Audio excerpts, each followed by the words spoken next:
Hey, true crime fanatics, this is Claire. And I'm Andy. You're tuned in to the Homicide Hobbies podcast, which is a podcast for people who love to hear about the horrendous crimes that people commit. Enjoy. What are we talking about today? So today we're going to discuss a man who was born August 20th, 1950. We'll be discussing some of his crimes that he done did in Texas and California. The fella we're discussing is William Lester Suff.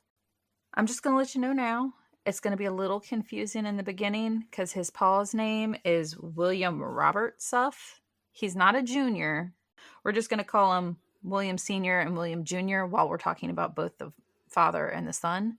And then through the rest of the case, I'm just going to refer to my criminal feller as William because that is his name. Okay? But he's not technically a senior and a junior. So people don't get your panties in a wad. I understand they're not actually junior and senior. It's just to clarify. Big Willie and Little Willie. And we'll figure out, I guess, if there'll be a Free Willie. There will be, actually.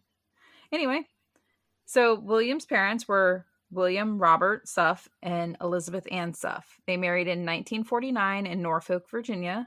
Big Willie was in the Navy at the time. Little Willie was born in Torrance, California, like I said, in 1950. In 1956, his parents moved to Fresno, California, and at that point they had 3 boys. William was the oldest of the 3 kids, and then there was Robert, who was born in 1952, Donald, who was either brewing or freshly on the scene by 1956. You are disgusting. And then Big Willie was employed as an electrician for the North American Aviation Plant in Fresno. And then William ended up with another brother, Kenneth, in 1957. And then the one and only girl, Roberta, who was born in 1959. So that is his family. He's the oldest of 5. Is this important? Do they come back up, or can I delete it that he's got siblings? So you can remember that he has siblings, because here in a second I'm going to tell you something about 2 of the brothers. So just understand that out of 5 kids, 3 of them, not so good. So that was more or less my point. They're all close in age, and there's 5 of them. So they either got too many spankings or not enough. Pretty much, yeah. By 1960, when Little Willie was just 10 years old, Big Willie filed for divorce from Elizabeth. He insinuated that his wife was a prostitute or just freely open for business while he was at work and the children were home. So I feel like in the 50s, they just hadn't coined use a whore. They just said they were prostitutes that either charged or didn't. Right. On August 8th, 1960, Little Willie's father was awarded custody of all 5 children based off the accusations that he made. Well, again, it's the 50s, though, so... 60. Whatever. At the time when he was awarded custody, William was 10, his brothers were 8, 4, and 3, and then his sister was just 1 year old. I'm surprised he wanted custody, because if he thought she was a prostitute, I think there'd be questions of their legitimacy. That's what I was thinking. Which makes me think that she wasn't a prostitute, that he just wanted to be done with her. Yeah. After their mother eventually regained custody of the 5 kids, their father abandoned the family. So that's all that we need to know about Big Willie. So now we're just going to go on to talking about Little Willie as William.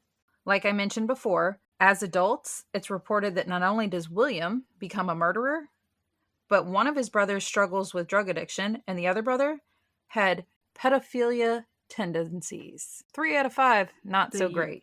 The younger brother? Well, they're 2 younger brothers, but I don't know which 2.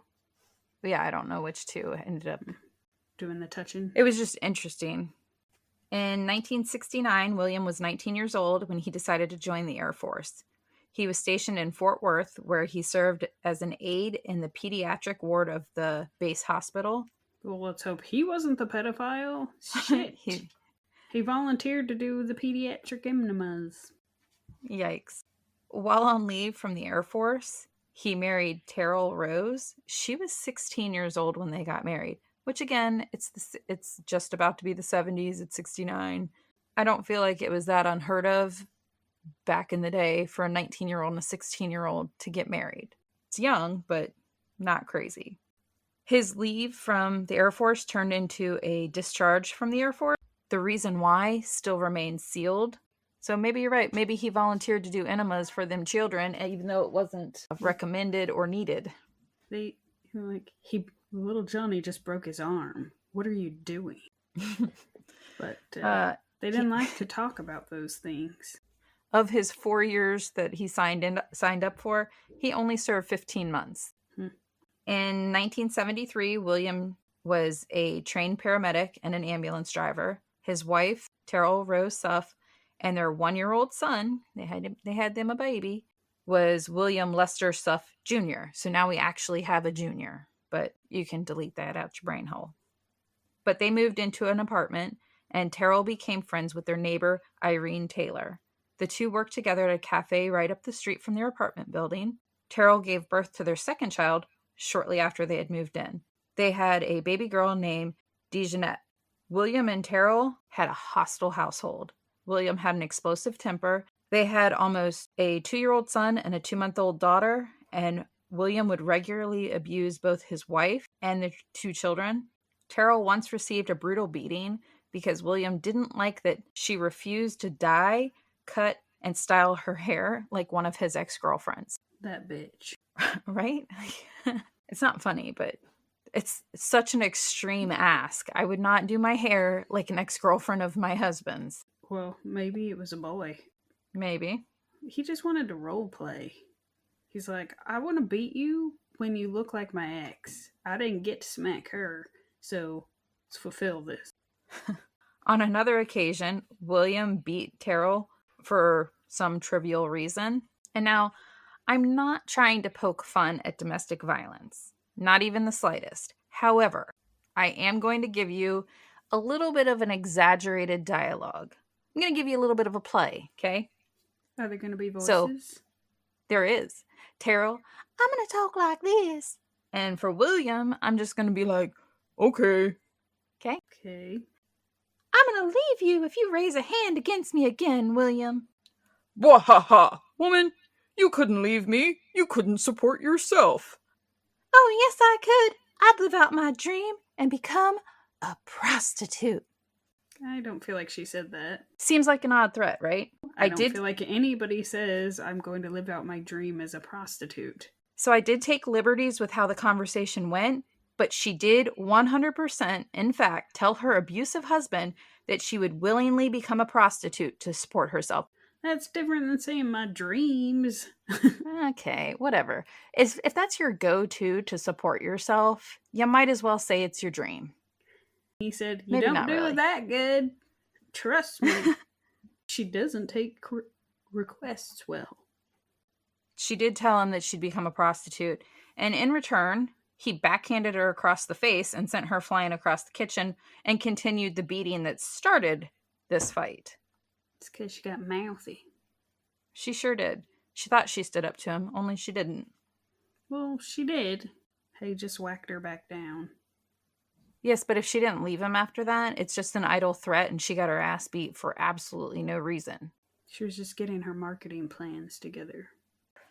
On the morning of September 25th, 1973, Terrell got up around 6:30 that morning. She woke her infant daughter, changed her diaper, gave her a bottle, and laid her back down in her crib. After tending to her infant, she decided to go get herself ready for work. Around 8 a.m., she went and woke up William. She said she had to leave for work. Her neighbor, Irene, they left together. That's what they did. What did she do for work? They worked at a cafe up the street. I was going to say, if she started the prostituting, I don't think it's a good idea to wake him up and tell him, I'm off to work.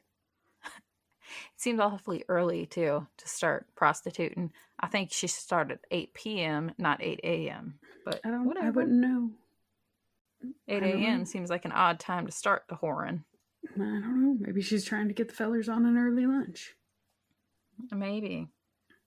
Maybe breakfast.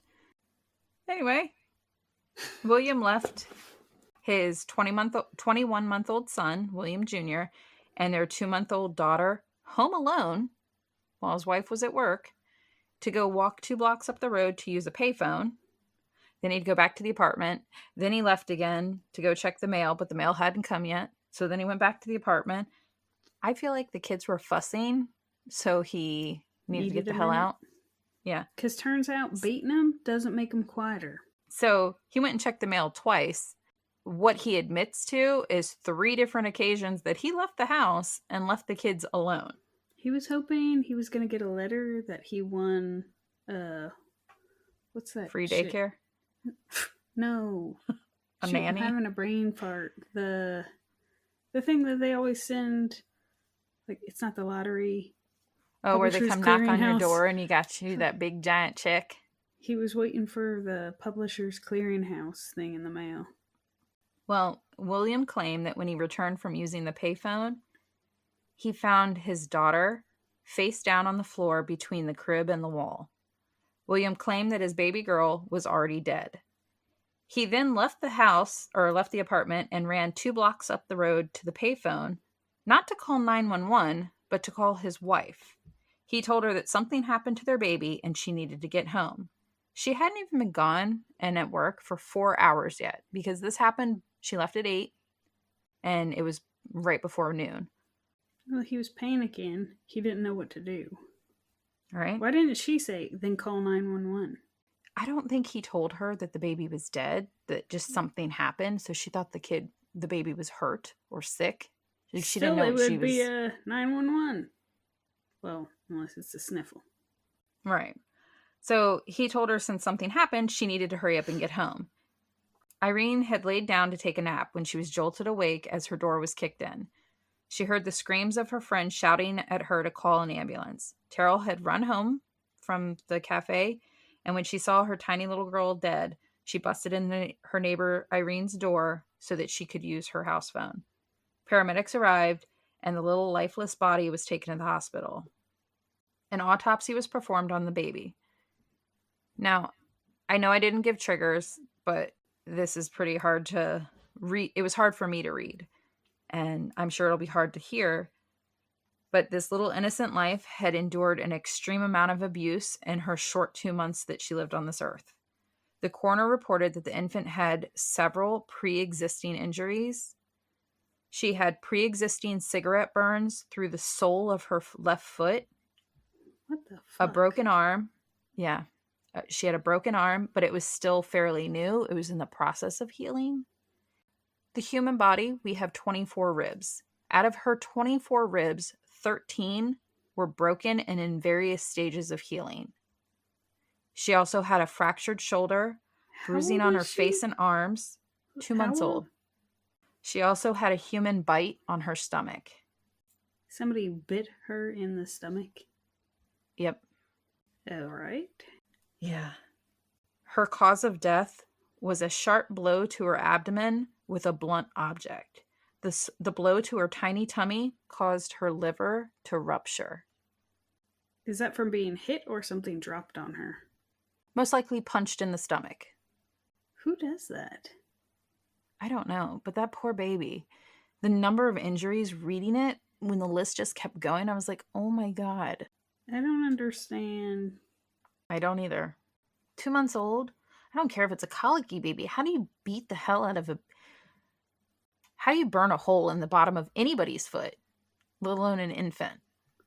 Well, we can explain the how. It's the why that... Well, I don't even understand the how. How do you literally sit there with something that's hot and burning and press that against anyone else's flesh? How are you capable of doing that? You're a monster. Well, I don't understand, even if, let's say, the baby cries a whole lot, why would you do something that would cause more crying? It's a good question. I found it a bit disgusting. I realized that the mom is being abused as well, but there's a lot of injuries that are already pre-existing and in different stages of healing to go unchecked. You know what I mean? Like, I don't understand how you just let that go. There's a toddler in the house, right? Uh-huh. He's almost 2. The bite, is that from an adult or the little boy? It didn't say. It just said that there was a bite on her stomach. Because I also feel like, is it possible she did not know her child was getting treated like that? Because I feel like you'd think she'd take it to the doctor if she thought. You would think. Anything. Because the baby wouldn't be able to say that I got broke ribs. And if She she's had- at home alone with it, I could see it be a case of she thinks she's got a fussy baby a lot of the times. But she's got bruising on her face and arms. And I realize even if she thought the little boy was doing it, how do you continuously have a 2-month-old baby getting head to toe bruising and nothing gets done? Even if it's the little boy. She can't see out of her puffy eyes. Not funny, but funny. William and Terrell were both arrested for their daughter's murder. The reason they were both arrested was because the coroner could not narrow down the time in which the fatal blow occurred. From the time that the baby was hit until the time she slowly and painfully died from internal bleeding was any time after 6 a.m. that same morning. So she was home at 6. Yeah, by the time the baby... You know what's weird about that is she's slowly, painfully dying. How did she feed it? Because I find it hard to believe she actually ate. Well, but the thing is, so the coroner said it could have been as short as 30 minutes to bleed out and up to as much as 8 hours. If it was 30 minutes, it could have happened at 6 a.m. or you know what I mean? If it was 30 minutes, it could have happened at 11 and then the baby was dead by 11:30.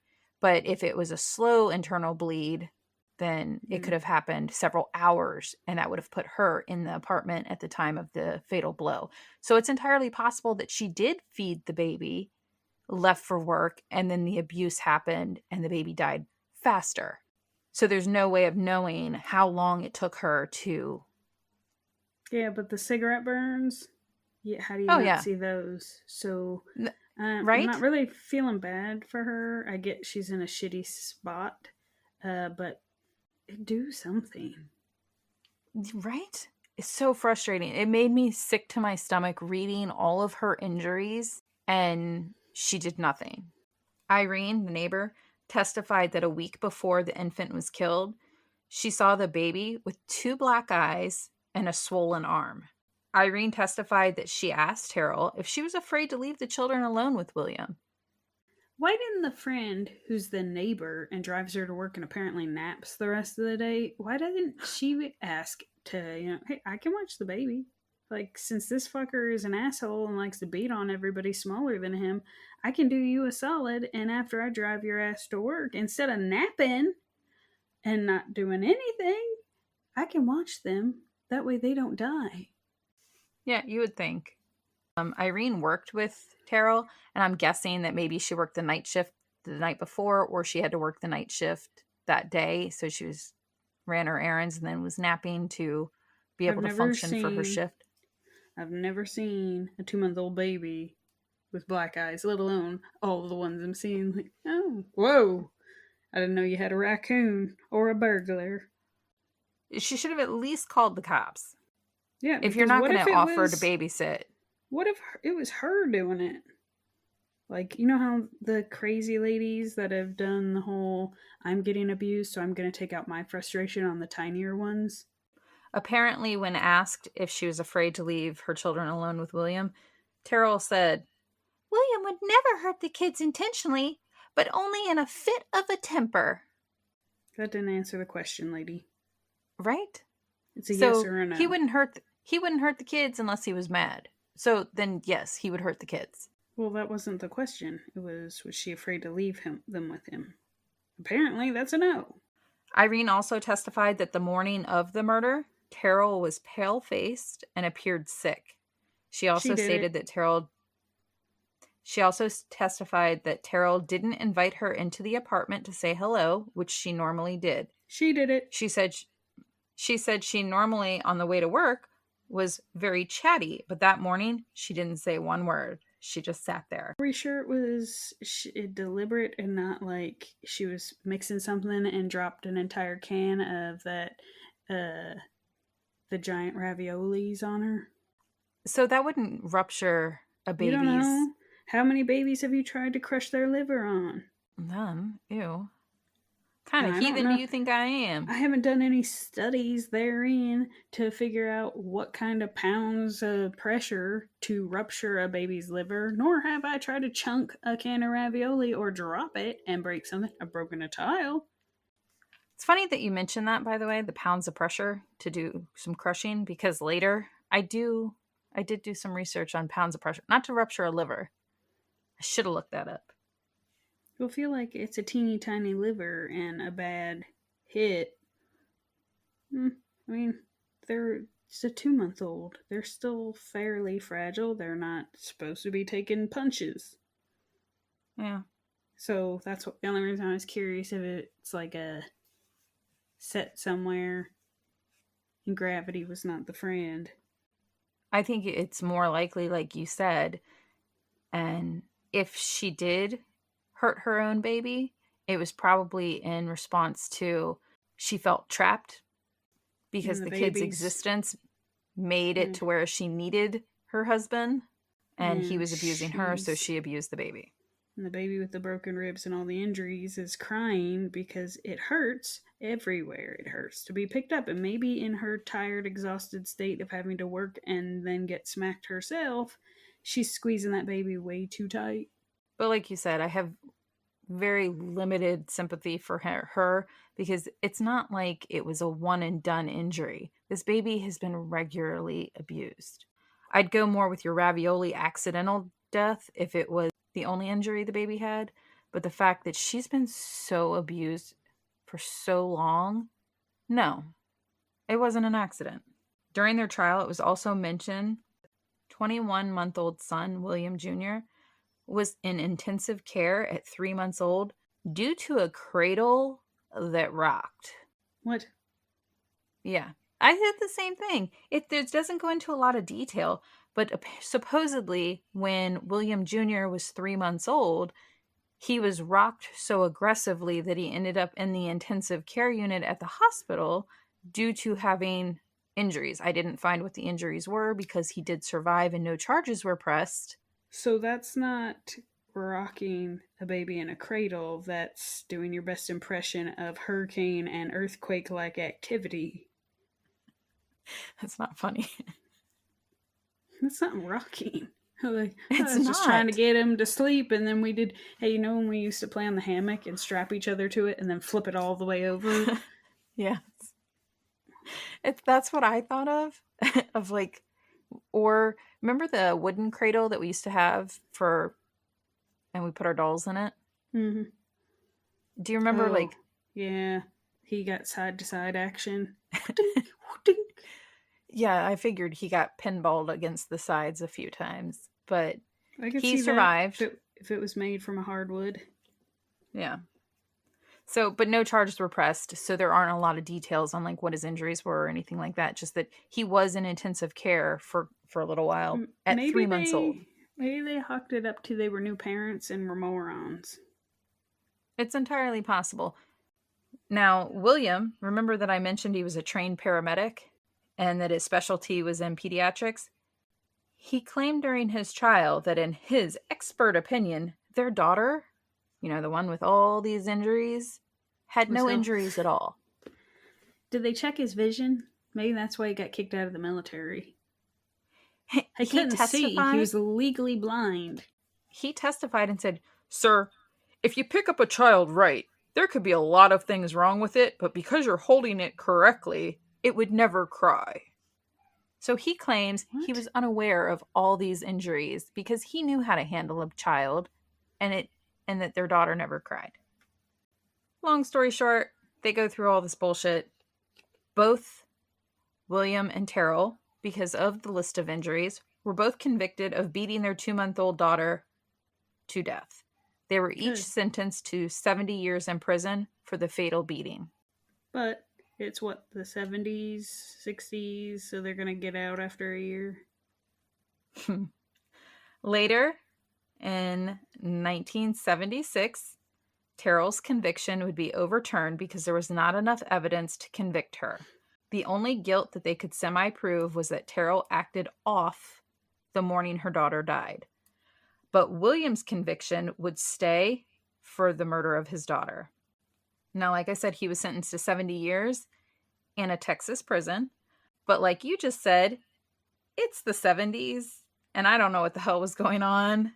They just like to leave the doors unlocked. Right?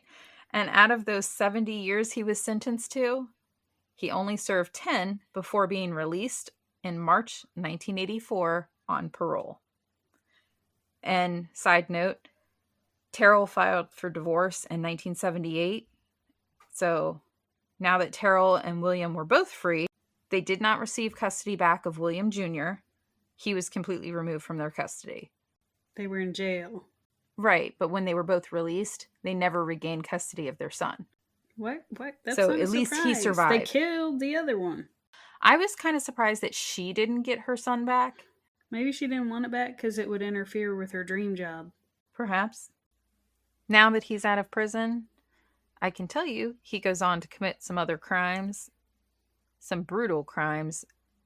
But we'll talk about that next week with our part 2 of this piece of shit, William Suff.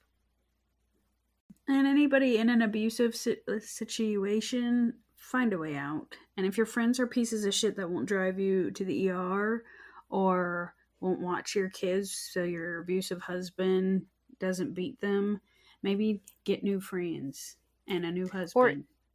Or if you are that piece of shit friend that knows that there's something going on in your friend's household, step up. They might just need somebody that's supportive to lean on. See something, say something. Right. Even if they get taken away, I hate to say it, it's not about your friend. Those kids don't have anybody looking to out for speak them. up for them. Right. It's supposed to be a mom, but if that one, well, I guess dads can be beaten too. I've seen the little fellers get smacked around. Not personally, but it happens. But either parent, if they're too engulfed in their own issues that they aren't able to protect those kids, that falls on you too. But you don't have to wait until Thursday, because it's going to release on Tuesday, which is Halloween. It's your Halloween-y episode. Hallowilly. It's always about the dicks with you. You're the one that called him Big Willie, Little Willie. I'm free, Willie. Anyway, so tune in on Tuesday.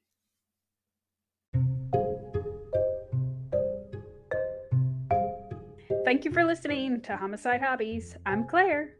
I'm Andy. Follow us each week to get your fix of the atrocities that occur in true crime. And don't forget to tell people about us and rate us if you like us. But don't rate us if you didn't.